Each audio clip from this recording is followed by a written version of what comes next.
Welcome to the Stetzer Church Leaders Podcast. Conversations with today's top ministry leaders to help you lead better every day. And now, podcasting from the Wheaton College Billy Graham Center in Chicagoland, here are your hosts, Ed Stetzer and Daniel Yang. Welcome to the Stetzer Church Leaders Podcast, where we're helping Christian leaders navigate and lead through the cultural issues of our day. My name's Daniel Yang, the director of the Church Multiplication Institute. And today I think you're going to enjoy a conversation with Jonathan Dodson. Jonathan's the founding pastor of City Life Church in Austin, Texas, and the founder of Gospel-Centered Discipleship. He's the author of a number of books, including The Unbelievable Gospel, Here in the Spirit, and Gospel-Centered Discipleship.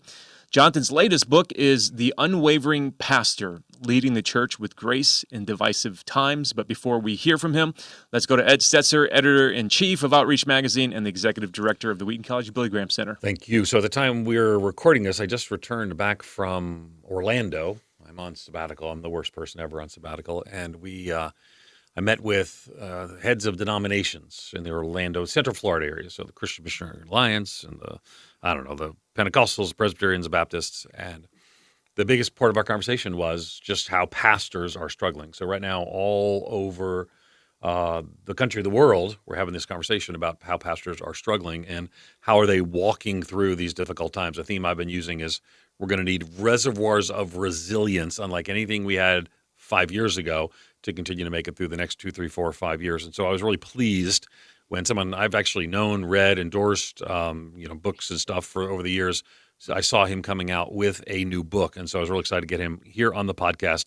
You've already introduced him, but let me also remind you that you can check out extended portions of some of our interviews at ChurchLeaders.com/plus.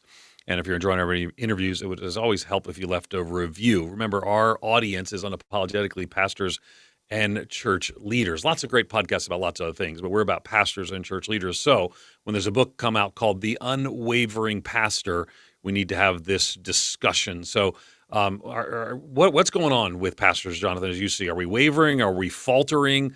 Are there times we shouldn't waver and falter? Give us a sense of the moment and why you wrote this book.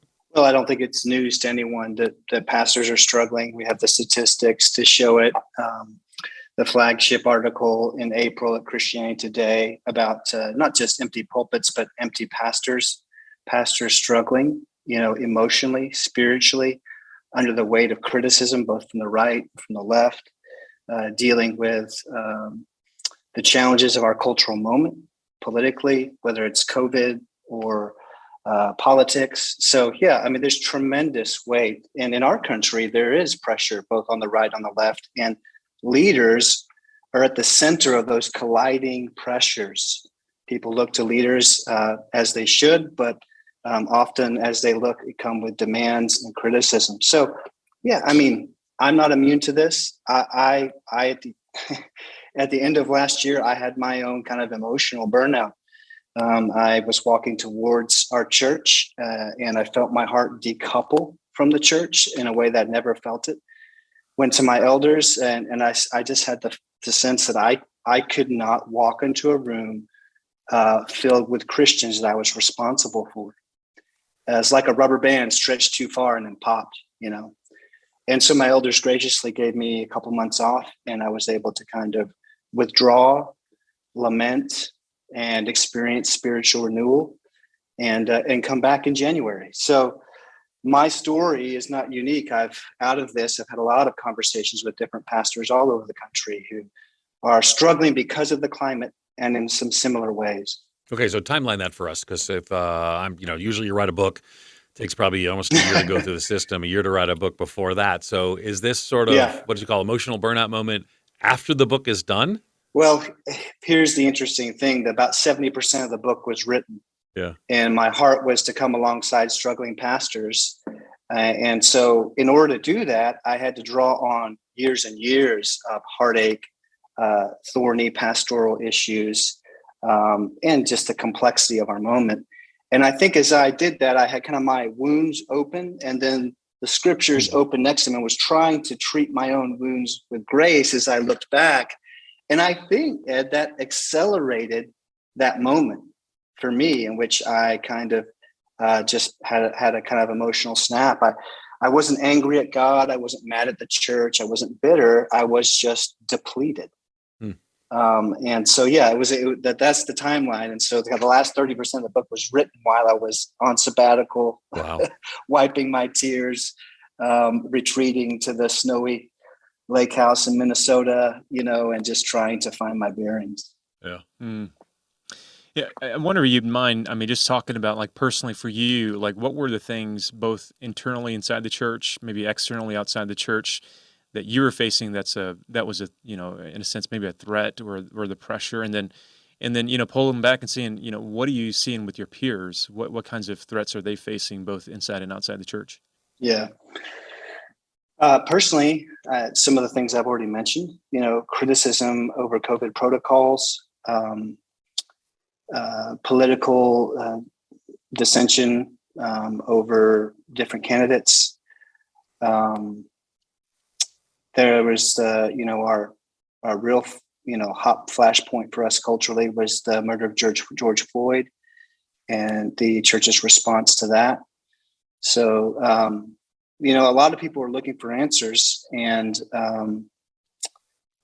leaders were at the pinpoint of their search for answers, some charitably, some uncharitably, and I think we're still searching for answers.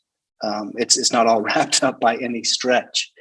So, some of the experiences as I talk to other pastors is people that they love, people that they have shepherded through hard times, they've dedicated their children, they've led them to Christ, suddenly becoming bitter enemies. Or one of the most painful things I think I'm hearing is people just ghosting.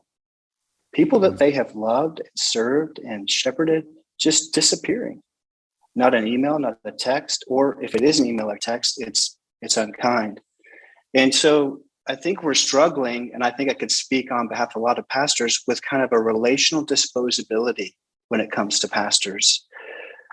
We are here for religious goods and services, and that's part of the calling. And there are times to leave a church, certainly, and there are good reasons for leaving a church. But there's this kind of pileup of people, whatever their reason is, just kind of vanishing as though there was no friendship. And that hurts. And there's an accumulated pain over the last 2 years of ghosting, of criticism, of heartache that has led to a lot of discouragement. Mm-hmm. I mean, I'm getting emails and texts and social media direct messages, just week in and week out. So yeah, it's pervasive. Is there a sense where you feel like we've gotten some closure from like those cultural issues, the murder of George Floyd, the COVID protocols? Do you feel like we've got beyond that, or do you think that there's like a wound now that's kind of just open and we're having to continuously navigate this? Yeah. Well, it's a blight. I mean, that the racism that runs so deeply in our country is a blight, and it's for some it's a wound, for some it's an issue to be ignored. So no, we've not. That's a long-term sustained issue that we'll have to continue to address. The COVID stuff, it's interesting. I just got back from Europe. Nobody's wearing a mask. In France and England, people are moving on, and there are new political issues that people are addressing. Here in Austin, the COVID protocols aren't really a big deal anymore. So, but I think there is a kind of COVID hangover that a lot of people are dealing with.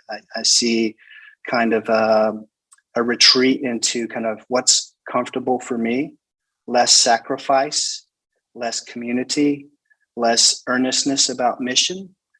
And one of the things that I've noticed is that some of that is not just I'm selfish, although that's true of all of us. Some of it is so much has happened to me. I don't know how to cope with it. I don't want to add anything else onto my plate that would make it even harder for me to live, like a demanding relationship, like serving people in acts of mercy, justice, evangelism. I've got a hangover from the last 2 years. I can't handle anything else. And my experience, many people have not learned to lament, to include God in the COVID hangover, to include God in their sufferings.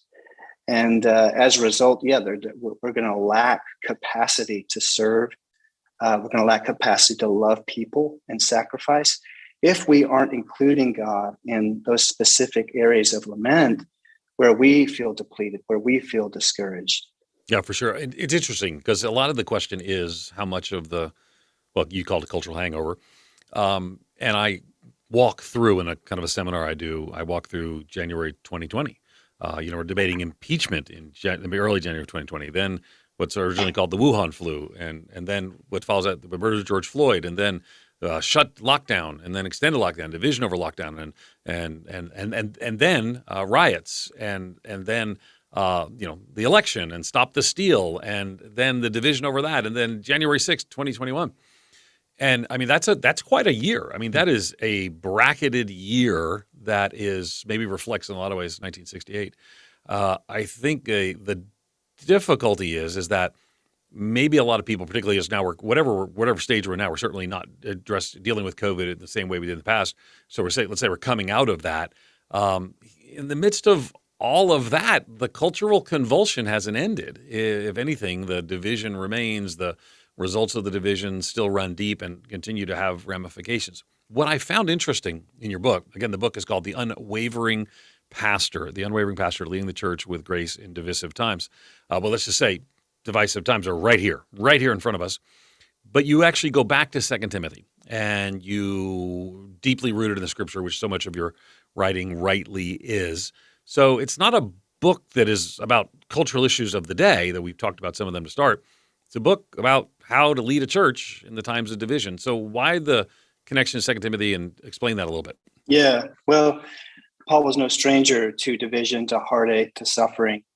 And this is probably his last letter. He's probably in Rome in a hole in the ground, the Mamertine prison. And he is in touch with, suffering, quite literally. He writes to Timothy, a trusted friend, something that we really need in times of suffering, people that we feel like we can bear our heart to. And of course, he is not just pouring out his heart to Timothy. He is advising Timothy. He's writing to encourage his ministry to the church in Ephesus. But there is a frankness in this letter that isn't absent other places, but really piles up in 2 Timothy. He talks about Alexander the coppersmith. He names him, who did me great harm. He didn't say, I just suffered because of the gospel ministry. He said, Alexander the coppersmith did me great harm. He says, all who are in Asia abandoned me. This is the great apostle Paul being personal, being real, naming his sufferings. There's what you might call ghosting in there. There's a personal attack. So 2 Timothy, I think, really opens up the scope of what pastoring can look like as you deal with your own pain and your own heartache. And a lot of us are too busy to do that, or we're afraid, if we peel back the layers, what we might find. Some pastors I'm talking to are afraid they might lose their jobs if they go this deep with their leadership teams. If they say, I need some time off. But we have an example in 2 Timothy of a pastor who is raw, who is real, and yet is rooted and grounded in the gospel of grace. So you find there at the end of 2 Timothy, Paul saying, everyone had abandoned him, but the Lord stood by me and strengthened me. And that's essential, isn't it? That when people abandon us, even our trusted friends, people we baptize, people we led to Christ, there is one friend who will not abandon you, who stands by you.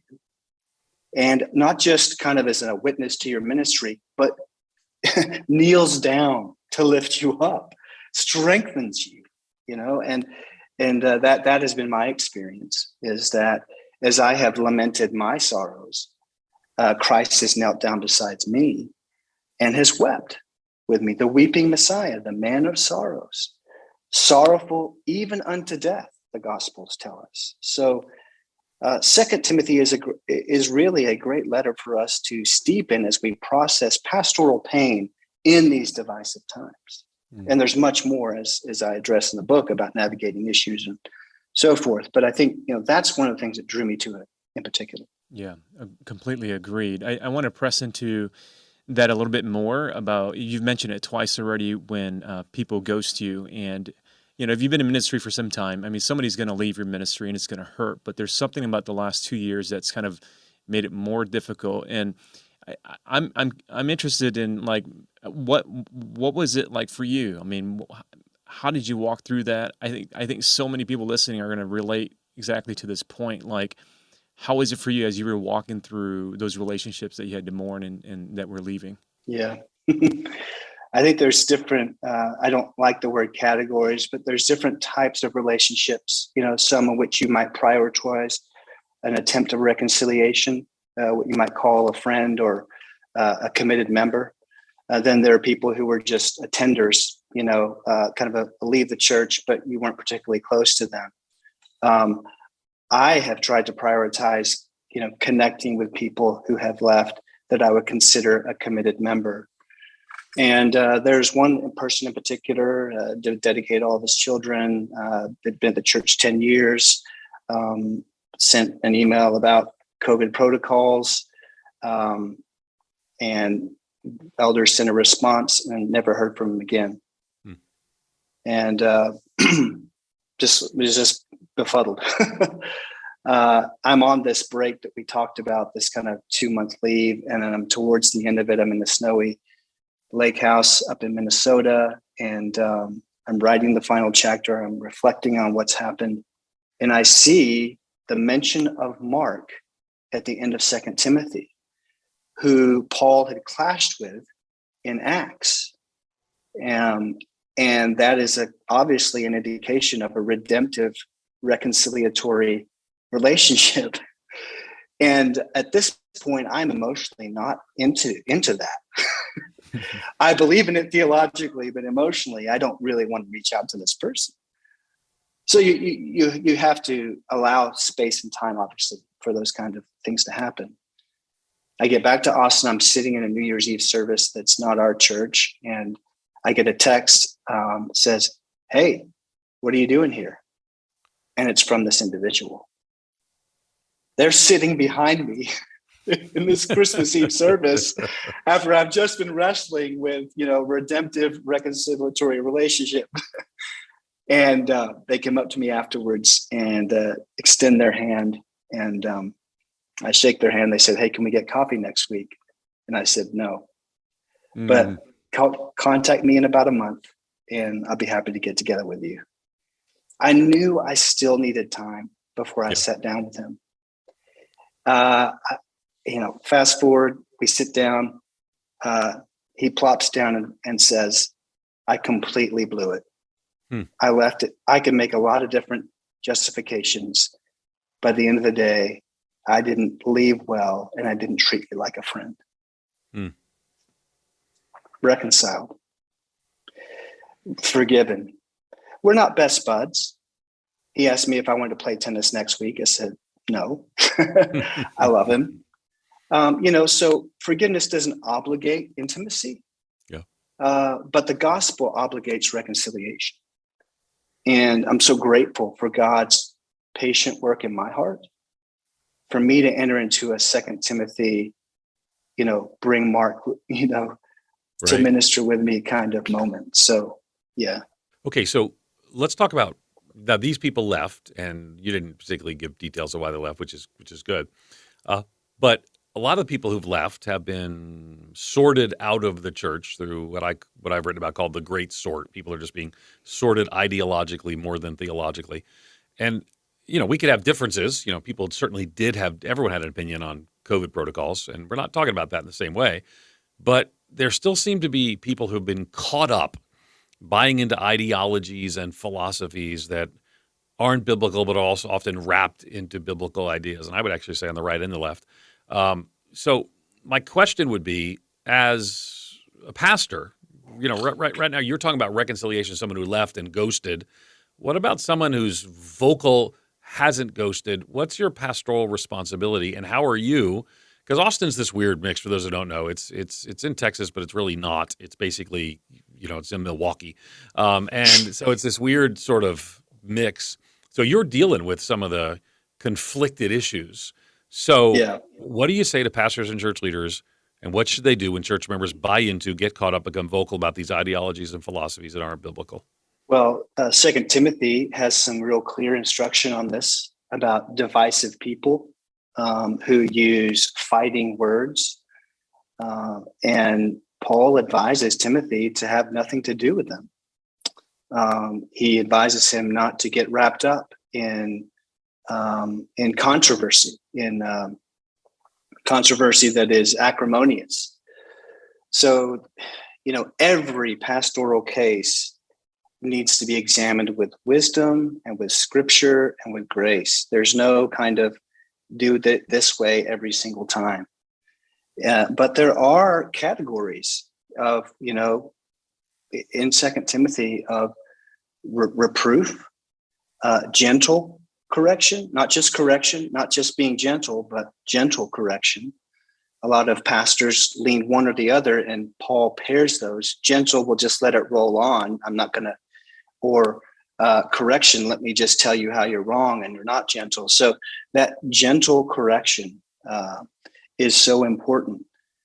I think with someone like you've described, Ed, that's going to need to happen before they leave, but after they leave, they're no longer under your spiritual care or responsibility. So I would not perceive there to be a responsibility after someone has left the church, because they've in effect said, I no longer see you as my elder, my pastor, my church leader.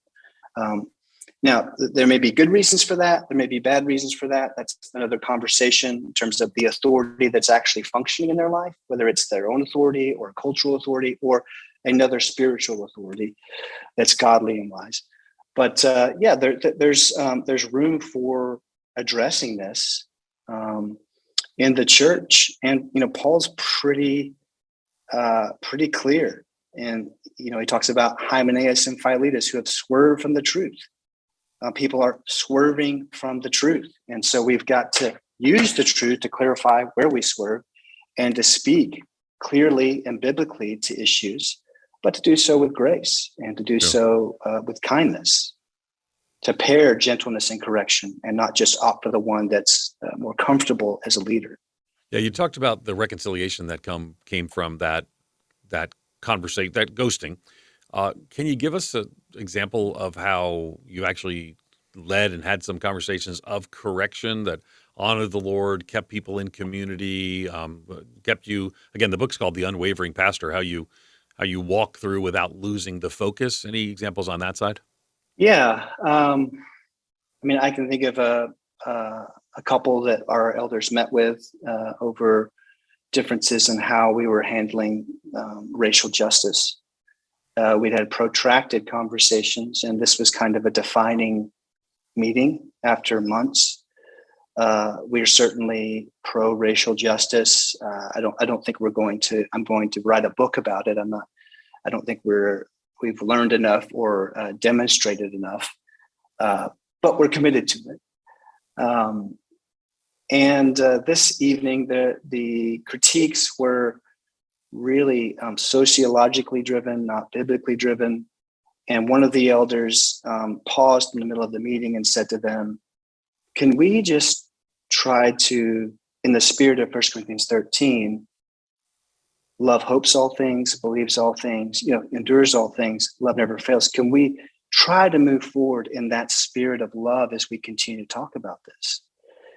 And there was a heartfelt appeal there. And it was brushed aside as a Jesus juke. And this elder in particular responded not with hate, not with anger, not with despair. It was kind of like the image that comes to mind was like Neo putting his hand up and a hail of bullets falling, the criticisms and the things that were said and the tone. And it was such a gentle response. At the end of all of that, they ended up leaving the church. And the husband said to me, we're at different places on this issue, but we love you, and we'd like to taper off our giving. We know that we are big givers. And so we don't want that to impact the church. We don't want to slam the door on our way out. And so they did. They tapered off their giving. They were gracious in their exit. They didn't take their differences to social media and throw the church under the bus and cancel the leaders. And even as I tell you now, Ed, I think I haven't appreciated enough how they exited in comparison to others. Yeah. So it was messy. It was hard. It was divisive, and it was divisive around racial justice. But because I think of the persistent love of the elders and continuing to sit down, and because of their openness to us and their love and the Spirit working in them, it was a departure, but it was a gracious, not slamming the door, but kindred departure. I know our listeners are hearing your stories, and there's probably a triggering, like, traumatic effect because this is their world, like, today, right? Yeah. And inevitably, because of that, there are people who are in fellowship that every Sunday they're showing up, and they still look at each other with suspicion, like they just don't get along, And I could think of stories of churches that are nearby that, that's just the reality of many Chicago churches right now, where people are worshiping together and they just don't get along. And if you were talking to these pastors, and you are, like, what's your advice around how to lead, knowing that there is existing tension amongst church members and maybe even staff members? Well, I think, we talked earlier in that example, the person who ghosted and how I worked through that. One thing I think is time. Time doesn't heal. Christ heals, but time is necessary for Christ to heal. So we often want reconciliation immediately, and we want forgiveness now. And I think pastors have to be patient and remember just how patient God has been with us and how gracious he's been with us.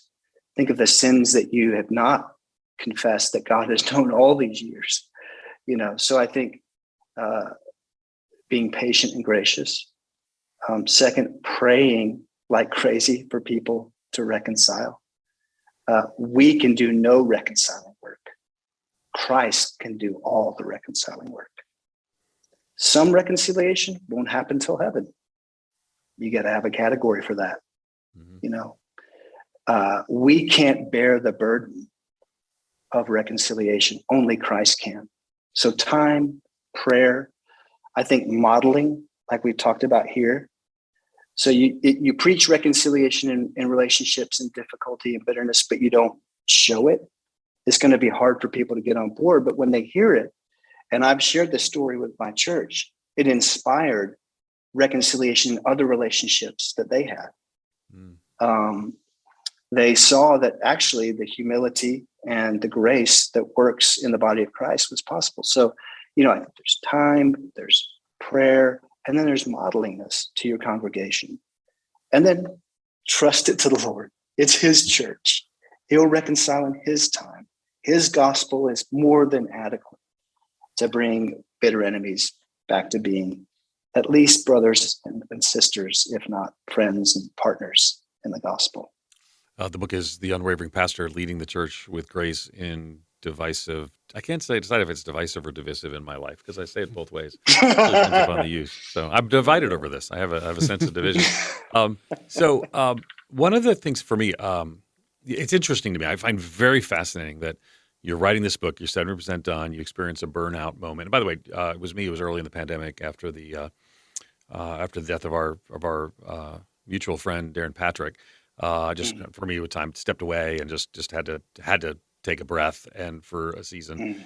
And so again, I'm not anti stepping away, and thank God you had elders that did that. I think a lot of people would want, that being said, would want to avoid the time when you have to get away and step away from 2 months. They want to have the path that doesn't involve the season of burnout, to have some sort of sustainable path. So having gone through that, now you can look back in hindsight, you're in the middle of writing this book. This book speaks to a lot of these issues. So what are some ways that pastors and church leaders can avoid burnout and discouragement? What advice would you give? In divisive times, we often have meetings with people who are critical and discouraging. If you're not scheduling meetings with people who are uncritical and encouraging, your perception of the church is going to change. And you'll begin to see the entire church through the lens of bitterness, critique, and discouragement. So it's so important to schedule life-giving lunches and coffees with church members who are uncritical and encouraging. Amen. They are part of our ministry. And it's okay to avail yourself of their encouragement and ministry. Invite prayer. Tell people you need them to pray for you. Be honest about the pain, as Paul is in his letter, with your leaders and friends, and invite on-the-spot prayer, not just later, but allow that ministry to happen as you confess your pain. These are some of the things that we can do, as we try to work through this as pastors of churches. I do think the Lord wants to close the gap between pastors and churches, and being vulnerable and honest and humble and holding on to a God who does not waver.